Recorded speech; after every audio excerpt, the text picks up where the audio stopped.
That didn't come out too bad for the kind of work I do. Oh, hey everybody. Didn't see you there again. Welcome back to This Is What We Do. Hey, it's been a minute. Back out here working on the Dodge truck. It's been quite a while, and sorry about that. Just uh, things happen, and it's a beautiful spring day here in West Virginia. So we're going to do a little painting on this. So um, basically, what we got here. This is the inner fender well to the Dodge truck, and it's all sheet metal. And we're going to do some painting to it. And first thing you want to do always when you're painting is to have a clean surface. Now I just touched it with my finger, so I contaminated it. But I came out with a paintbrush and some spray nine, sprayed it all over the fender well, scrubbed it in with the paintbrush. And I came back with my sprayer, just a garden sprayer, something that you might have around the house if your hose, like mine, is 100 more feet away and it won't reach. I use the pump pressure washer sprayer to wash it all off, so it's good and clean. But I'm going to show you a little different painting technique today. A couple of the other videos, there was one that actually showed me using automotive grade thinner and paints. Today is something different, so let me get you over here and show you that.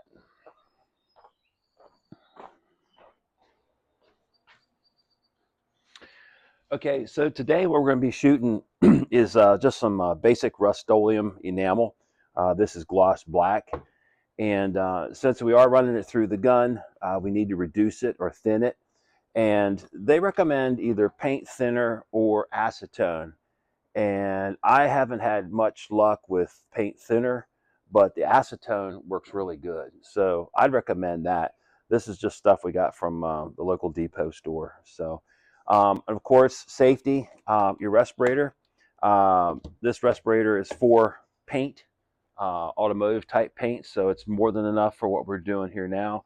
I pulled these out just to kind of show you the different cartridges that could go in the respirator. This is a particulate for if you were doing some sanding, like sanding a fender or a door or something like that, and you don't want to get the dust in your lungs. This is what you'd use on this mask. These cartridges twist lock off, put these on, twist lock on. So that's what that is. Paint filters, got a big pack of those from Hobo Freight. Always want to thin your paint, excuse me. You always want to strain your paint or filter your paint before you put it in the gun. So what we're going to do is we've got a clean can here. We're going to mix all our paint in this first.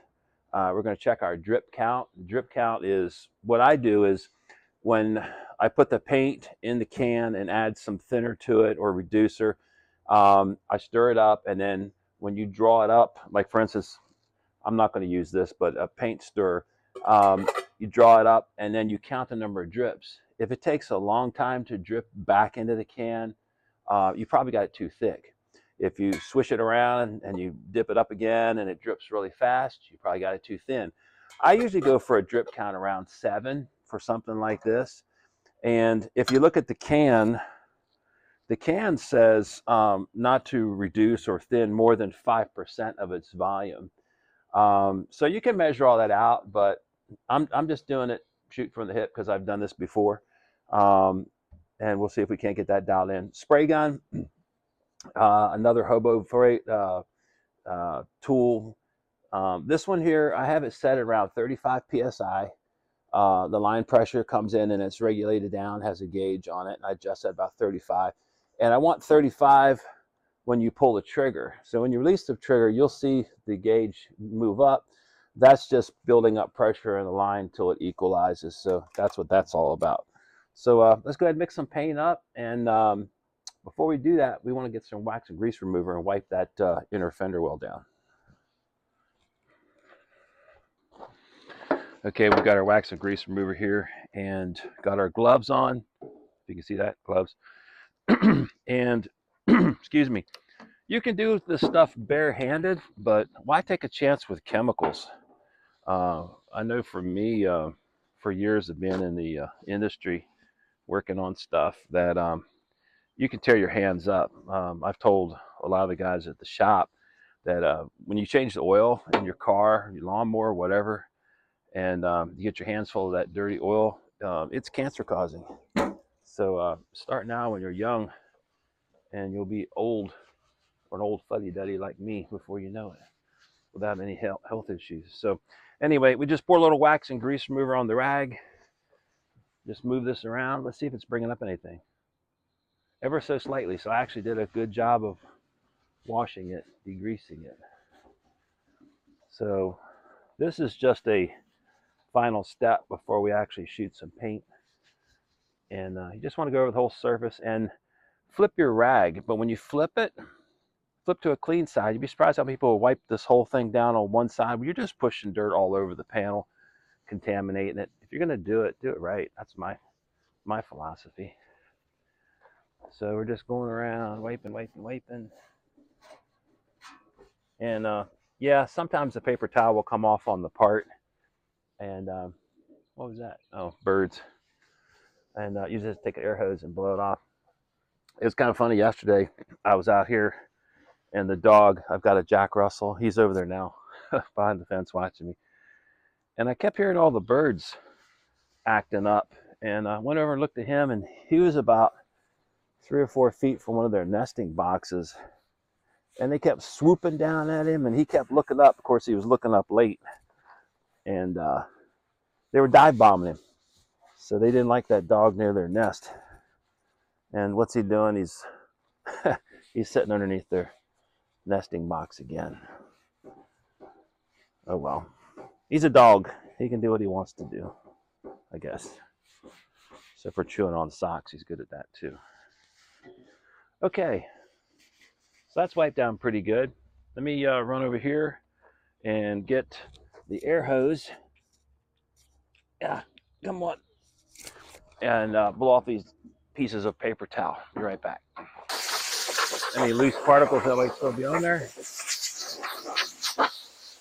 There's really not much.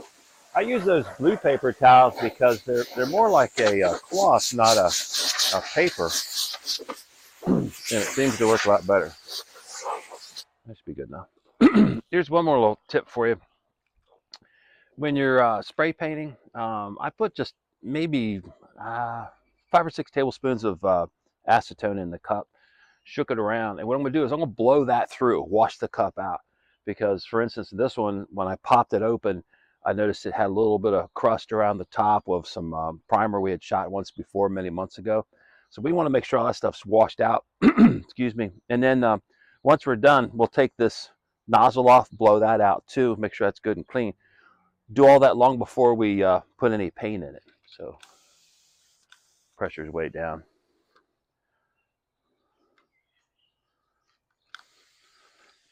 So we're just going to wash this out. Oh, pressure's way down. Wait a minute. Hang on. Turn the pressure up. Okay, let's try this again the right way. Here we go. And this works great to get rid of weeds. Got a couple weeds there, a couple weeds there, a couple weeds there. It's almost empty. A couple weeds there.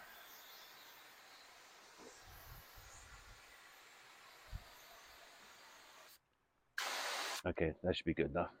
So what I did as an experiment, just wanted to show you all the difference of thick and thin paint. I only mixed up half a cup, but this is thinned 50-50, which is a lot. This stuff is just like water. So it's not going to cover very well, but I just want to show you what happens if you apply it and it's too thin. So first thing I want to do is, well, try and figure out how to, yeah, wedge it between my legs. This ought to be good. Get my mask on. Whoop. Okay, so I've got our mask on. You always want to do a test pattern first. So we got a piece of cardboard here. Let's see what we got. Round, okay. So that means the fan control has been turned the opposite way. So let's open it up. Because what happens, these jets on the side actually force the paint into a cone, makes it round. Let's see what this does. That's pretty wide, isn't it? So let's go down a little bit more. That's not too bad. But you can see the difference. The reason why the lines are crooked is I'm holding the gun cockeyed, so that's why that is. Hey, smiley face. Sort of. I don't know. Okay. Let's see what kind of mess we can make. Knock the can of paint thinner over. Come on. Okay, it fell over. That's okay. It's only half empty. All right, so what I do is I always cut the edges out first on something like this.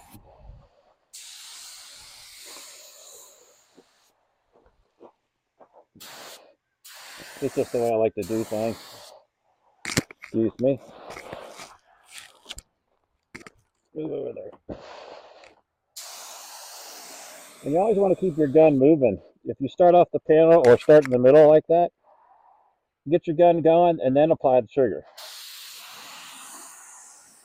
Because the way it works is the first pull is just air, half a pull.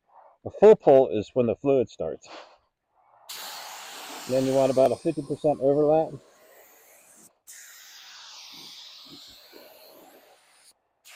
And since this is our first coat, it's pretty forgiving. Come on this side.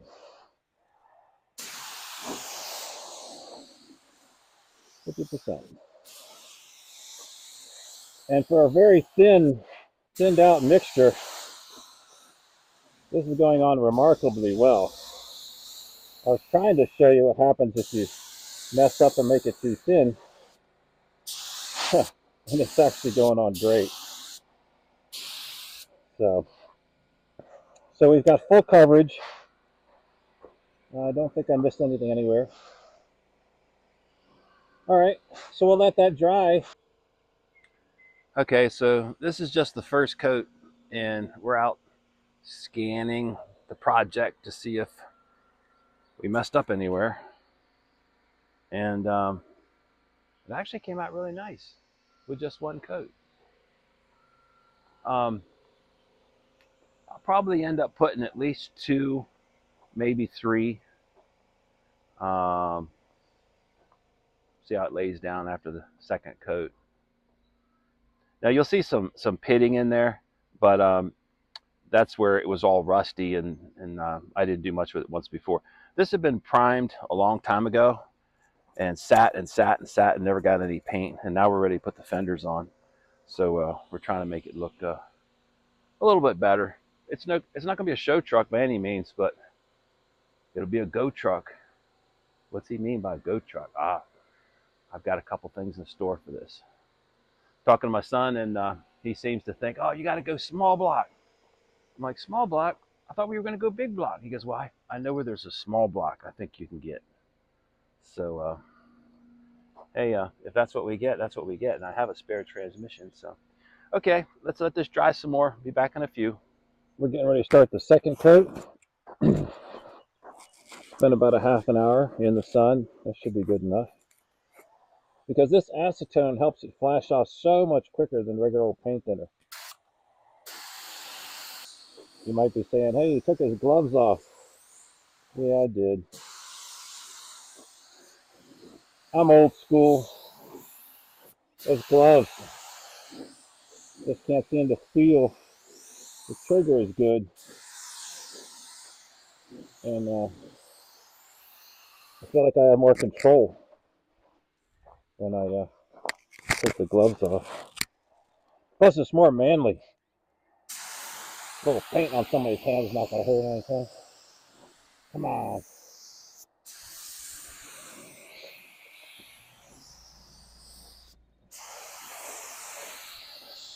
It's amazing that was only from a cup of paint. Well, not even quite a cup of paint. All right. Maybe you'll see this. I'm going to give us a little extra. That goes down inside the truck. It's a place where a lot of water hangs out at. Just doing the lip. The water lace. Okay. There you go. Alrighty. So we'll call that a wrap on this. I think it was pretty successful. I just wanted to show you what you can do, different painting techniques, different types of paint. Quite literally, I mean, you're looking at maybe $40 for the paint and the thinner. and that was a new gallon of thinner, reducer. And I already had the filters and had all the tools. So, you know, this basically a $40 paint job. I really don't think you can beat that. We'll let this sit out in the sun most of the day, and then I'll hang it up in the shop to cure slowly. And we've got another one to do here in a few minutes. So that's it. Hey, if you enjoyed our videos, please hit like and subscribe if you so choose it. And there's always new projects coming because this is what we do. Take care.